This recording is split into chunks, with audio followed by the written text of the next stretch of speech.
بسم اللہ الرحمن الرحیم۔ آج ماہ رمضان کے بابرکت دن میں سب کام چھوڑ کر صرف 21 بار پڑھ لیں۔ شام سے پہلے آپ کا ہر مقصد پورا ہوگا، دل میں جو کچھ ہوگا وہ سب کچھ مل جائے گا۔ یہ بہت ہی طاقتور اور مجرب وظیفہ ہے جو آج میں آپ کی خدمت میں حاضر کرنے والا ہوں۔ اس وظیفے سے آپ کو فائدہ حاصل ہوگا۔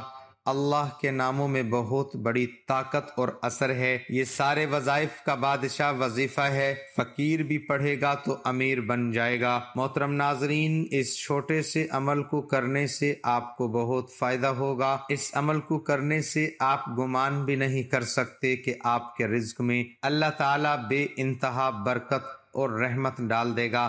وظیفے کو کرنے سے آپ کے گھر میں رزق کی بارش ہو جائے گی۔ ناظرین، ماہ رمضان کا آخری عشرہ چل رہا ہے۔ آج بابرکت گھڑیاں ہیں، قبولیت کی گھڑیاں ہیں۔ یہ دن بہت ہی خاص ہیں، یہ مہینہ بھی خاص ہے۔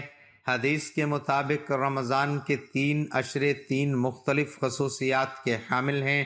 حضرت سلیمان فارسی رضی اللہ تعالی عنہ سے روایت ہے کہ رسول اللہ صلی اللہ علیہ وسلم نے فرمایا، رمضان کا پہلا عشرہ رحمت کا ہے، دوسرا عشرہ مغفرت کا اور تیسرا عشرہ جہنم سے آزادی کا۔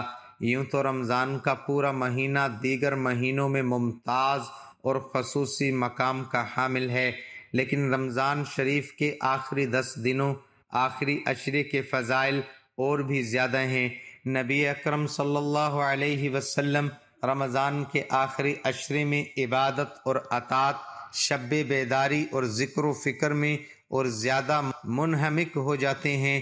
رمضان رحمتوں کا مہینہ ہے، برکتوں کا مہینہ ہے، عظمتوں کا مہینہ ہے، بخشش کا مہینہ ہے، گناہوں سے اپنی جان چھڑانے کا مہینہ ہے۔ ماہ رمضان وہ مہینہ ہے جو اپنی رحمتوں برکتوں سے پہچانا جاتا ہے۔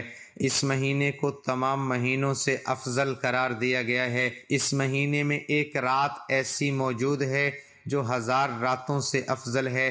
اللہ والو، آج ماہ رمضان کے آخری عشرے کا بابرکت دن آ گیا ہے۔ آج ماہ رمضان کے اس بابرکت دن میں ایک تسبیح کا ایک ایسا خاص وظیفہ آپ کے حوالے کروں گا جس کو پڑھنے والا رب سے بیٹھے بیٹھے کروڑوں کی خواہش بھی کرے گا تو میرا رب کروڑوں بھی عطا فرمائے گا۔ یہ وظیفہ پڑھنے والے سے رب خوش ہو جاتا ہے، اور جس بندے سے رب خوش ہو جائے اس کا ذکر فرشتوں سے کرتا ہے، نام لے کر پکارتا ہے اور حکم جاری کرتا ہے کہ جاؤ اس بندے کی ہر حاجت کو پورا فرما دو، اس بندے کا ہر مقصد پورا فرما دو۔ یہ جو مانگتا ہے، جسے مانگتا ہے، غیب کے خزانے سے جھولیاں بھر دو۔ اللہ والو، رب کی ذات جب دینے کو تیار ہے تو اس سے مانگو۔ ناظرین، رمضان کا آخری عشرہ چل رہا ہے۔ آج کا دن بڑا ہی خاص ہے۔ یہ دن اللہ کے نزدیک سب سے زیادہ عظیم ہے۔ یہ اللہ تعالیٰ کے نزدیک یوم الاضحیٰ اور یوم الفطر سے بھی بڑھ کر ہے۔ ناظرین، یہ بابرکت دن ماہ رمضان کے آخری عشرے میں آ رہا ہے، اور ماہ رمضان کے آخری عشرے کی طاق راتوں میں لیلۃ القدر موجود ہے۔ اس کی فضیلت بھی آپ کو بتاتے چلتے ہیں۔ رمضان المبارک کی راتوں میں ایک رات شب قدر کہلاتی ہے جو بہت ہی قدر و منزلت اور خیر و برکت کی حامل رات ہے۔ اس رات کو اللہ تعالیٰ نے 1000 مہینوں سے افضل قرار دیا ہے۔ 1000 مہینے کے 83 برس 4 ماہ بنتے ہیں۔ جس شخص کی یہ ایک رات عبادت میں گزری، اس نے 83 برس 4 ماہ کا زمانہ عبادت میں گزار دیا۔ 83 برس کا زمانہ کم از کم ہے، کیونکہ خیر من الف شہر کہہ کر اس امر کی طرف اشارہ فرمایا گیا ہے کہ اللہ کریم جتنا زیادہ اجر عطا فرمانا چاہے گا عطا فرما دے گا۔ اس اجر کا اندازہ انسان کے بس سے باہر ہے۔ اس کے حصول کا سب سے اہم سبب نبی اکرم صلی اللہ علیہ وسلم یا اللہ کی اس امت پر شفقت اور آپ صلی اللہ علیہ وسلم کی غمخواری ہے۔ موطا امام مالک میں ہے کہ جب رسول پاک صلی اللہ علیہ وسلم کو سابقہ لوگوں کی عمروں پر آگاہ فرمایا گیا تو آپ صلی اللہ علیہ وسلم نے ان کے مقابلے میں اپنی امت کے لوگوں کی عمر کو کم دیکھتے ہوئے یہ خیال فرمایا کہ میری امت کے لوگ اتنی کم عمر میں سابقہ امت کے برابر عمل کیسے کر سکیں گے۔ بس آپ صلی اللہ علیہ وآلہ وسلم کو لیلۃ القدر عطا فرما دی جو 1000 مہینے سے افضل ہے۔ اس کی تائید حضرت ابن عباس سے منقول روایت سے بھی ہوتی ہے کہ آپ صلی اللہ علیہ وسلم کی بارگاہ اقدس میں بنی اسرائیل کے ایک ایسے شخص کا تذکرہ کیا گیا جس نے 1000 ماہ تک اللہ تعالیٰ کی راہ میں جہاد کیا تھا، تو آپ صلی اللہ علیہ وسلم نے اس پر تعجب کا اظہار فرمایا اور اپنی امت کے لیے آرزو کرتے ہوئے جب یہ دعا کی کہ اے میرے رب، میری امت کے لوگوں کی عمریں کم ہونے کی وجہ سے نیک اعمال بھی کم ہوں گے، تو اس پر اللہ تعالیٰ نے شب قدر عنایت فرمائی۔ ایک روایت میں یہ بھی ہے کہ ایک مرتبہ نبی اکرم صلی اللہ علیہ وسلم نے صحابہ کرام کے سامنے مختلف شخصیات حضرت ایوب، حضرت زکریا، حضرت یوشع کا تذکرہ کرتے ہوئے فرمایا کہ ان حضرات نے 80 سال اللہ تعالیٰ کی عبادت کی ہے اور پلک جھپکنے کے برابر بھی اللہ تعالیٰ کی نافرمانی نہیں کی۔ صحابہ کرام کو ان برگزیدہ ہستیوں پر رشک آیا۔ امام قرطبی لکھتے ہیں کہ اس وقت جبرائیل آپ صلی اللہ علیہ وسلم کی بارگاہ اقدس میں حاضر ہوئے اور عرض کیا، اے نبی محترم، آپ کی امت کے لوگ ان سابقہ لوگوں کی 80 سالہ عبادت پر رشک کر رہے ہیں، تو آپ کے رب نے آپ کو اس سے بہتر عطا فرما دیا ہے۔ سورۃ القدر کی تلاوت کی، اس پر رسول خدا صلی اللہ علیہ وسلم کا چہرہ اقدس اور مسرت سے چمک اٹھا۔ چنانچہ حضور یہ کہ طفیل یہ کرم فرمایا کہ اس امت کو لیلۃ القدر عنایت فرما دی۔ اس کی عبادت کو 80 نہیں بلکہ 83 سال 4 ماہ سے بڑھ کر قرار دیا۔ قرآن کریم میں ہے کہ اپنی حیثیت کے مطابق اپنے عزیز و اقارب اور غریبوں پر خرچ کیا کرو۔ حدیث نبوی صلی اللہ علیہ وسلم ہے، جہنم کی آگ سے ہر وقت اپنے آپ کو بچانے کی کوشش کیا کرو۔ جب آپ کو غصہ آئے تو زیادہ سے زیادہ صدقہ کیا کرو، کیونکہ صدقہ انسان کے غصے کو بڑی جلدی ٹھنڈا کر دیتا ہے۔ جب انسان سے کوئی غلطی ہو جائے تو اللہ تعالیٰ سے معافی مانگ لے، کیونکہ جب اللہ تم سے ناراض ہوتا ہے تو توبہ کے علاوہ تمہارے پاس اور کوئی راستہ نہیں ہے۔ توبہ کے بعد اللہ سے اپنی غلطی کو معاف کروانے میں بس صدقے کا کام آ سکتا ہے۔ ہمیں چاہیے کہ ہر وقت کسی محتاج کو کچھ نہ کچھ دیتے رہا کریں، جس سے اللہ تعالی ہم سب سے راضی ہو جائے۔ نبی اکرم صلی اللہ علیہ وسلم کا ارشاد ہے کہ دوزخ کی آگ سے بچنے کے لیے صدقہ بہترین ذریعہ ہے۔ ہمارے پاس رقم نہیں ہے تو کھجور لو، اس کو آدھا کر کے 2 حصوں میں تقسیم کر لو، ایک حصہ خود کھا لو اور دوسرے حصے میں کسی محتاج کو صدقہ کر دیا کرو۔ اس کھجور کے آدھے حصے کا صدقہ کرنے سے اللہ پاک جہنم کی آگ تم پر حرام کر دے گا۔ یہ یاد رہے کہ اگر کوئی غریب ہے تو اس کے لیے یہ عمل ہے۔ صاحب حیثیت کو چاہیے کہ اپنی طاقت کے مطابق صدقہ اور خیرات کیا کرے، انشاءاللہ اللہ تعالیٰ اس کے رزق میں اضافہ فرمائے گا۔ قرآن کریم میں ارشاد ہے، اللہ سود کو گھٹاتا ہے، سود خور کو عادت ہوتی ہے، وہ ہر وقت پیسے کو حاصل کرنے کے لیے روتا رہتا ہے کہ میرے پاس کوئی پیسہ نہیں ہے۔ نبی کریم صلی اللہ علیہ وسلم کا فرمان ہے، دنیا اور آخرت میں صدقات کو اللہ بڑھاتا ہے۔ اللہ اکبر۔ اللہ پاک ہمیں رمضان کی برکت سے معاف فرمائے اور ہمیں دن رات نیک اعمال کرنے کی توفیق عطا فرمائے۔ اور میرے بھائیوں، آج کا یہ جو وظیفہ ہے کتنی تعداد میں پڑھنا ہے، کس وقت پڑھنا ہے، اور یہ وظیفہ پڑھنے سے کیا کیا فوائد آپ کو ملیں گے، وہ سارا بتائیں گے آج کی اس خاص ویڈیو میں۔ میرے بھائیوں، یاد رکھنا 3 گناہ معاف نہیں ہوں گے۔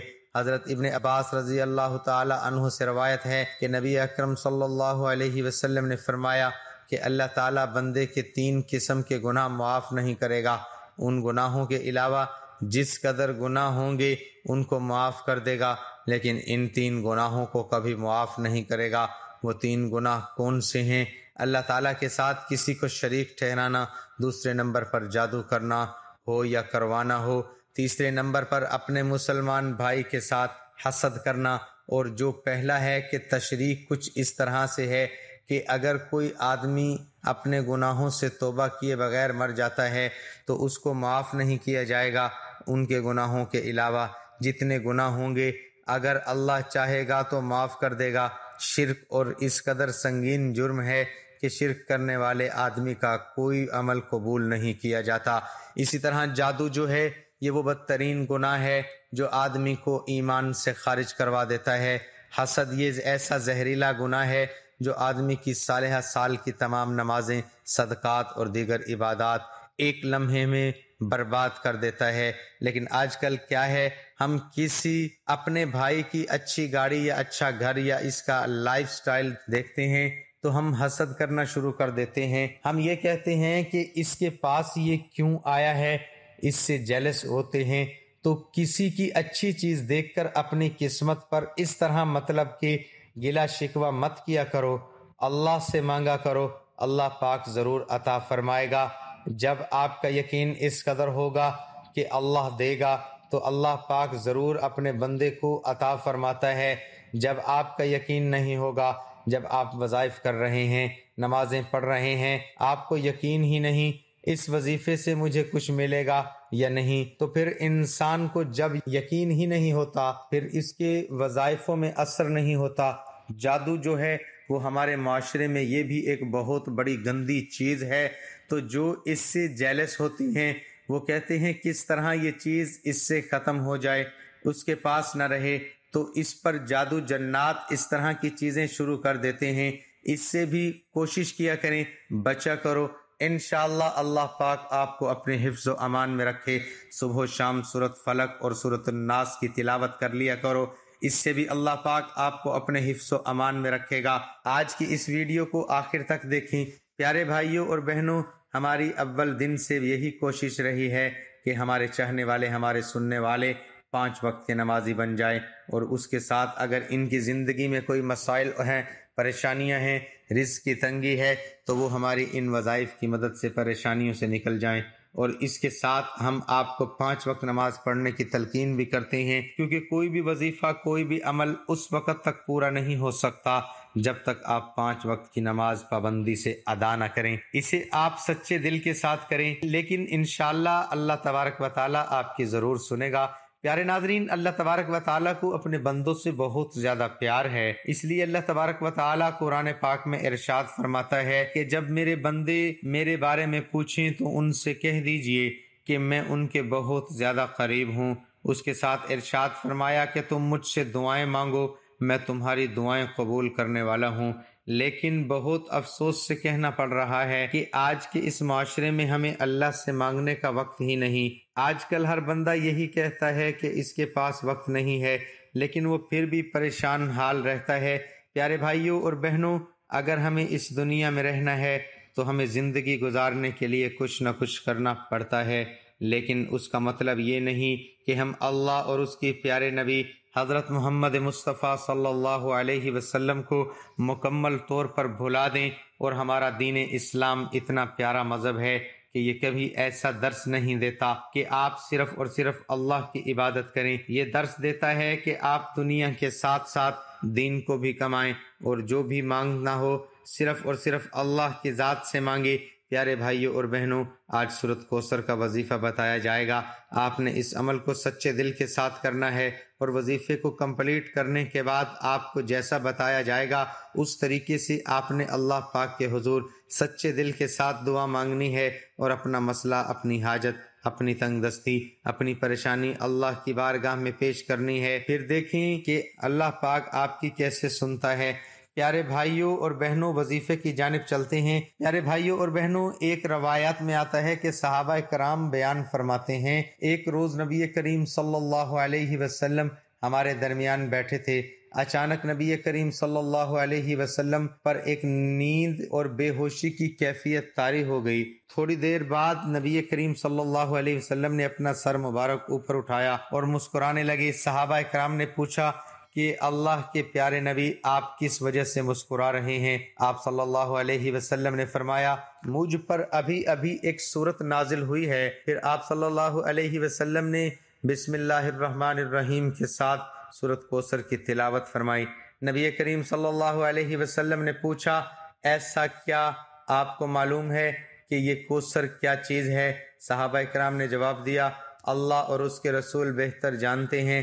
آپ صلی اللہ علیہ وآلہ وسلم نے فرمایا، یہ جنت میں ایک نہر ہے جس کا اللہ تبارک و تعالیٰ نے مجھ سے وعدہ فرمایا ہے، اور یہ ایک خاص حوض ہے جس میں میری امت قیامت کے دن پانی پینے کے لیے آئے گی۔ اس نہر کے قریب پانی پینے والے برتن ستاروں کی مانند ہوں گے۔ ناظرین، یہ صورت مبارک بہت ہی زیادہ برکت اور فضیلت والی صورت مبارک ہے۔ پیارے ناظرین، اپنے عمل کی جانب چلتے ہیں کہ آپ نے سورۃ کوثر کا وظیفہ کیسے کرنا ہے۔ یاد رہے کہ رات کو سونے سے پہلے یہ عشاء کی نماز ادا کرنے کے بعد اس عمل کو کر لینا ہے۔ یاد رہے کہ سب سے پہلے آپ نے 2 رکعت نماز صلاۃ الحاجات کرنی ہے۔